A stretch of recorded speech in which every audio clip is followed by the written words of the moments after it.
பறக்குது, வளைந்து நெளிந்து பறக்குது, மெல்ல மெல்ல தலை ஆட்டி மேலும் கீழும் பறக்குது, வானில் பட்டம் பறக்குது, வாளை ஆட்டி பறக்குது,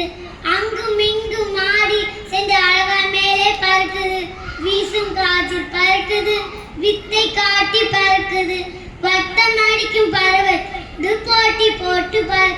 நீல வானம் தூரத்தில் பறவையிடம் சொல்லாதே, பறவையிடம் சொல்லாதே, அடர்ந்த காடில் கரடியிடம் சொல்லாதே, கரடியிடம் சொல்லாதே, பெரிய கடல் ஆழமின்றி மீன்கள் சொல்லாதே, மீன்களிடம் சொல்லாதே, கற்பது எதுவும் கடினம் எங்களிடம் சொல்லாதே, எங்களிடம் சொல்லாதே, பார்க்க பார்க்க அழகுதான், பல பழக்கம் திறகுதான், நேற்று கண்ட எடுத்து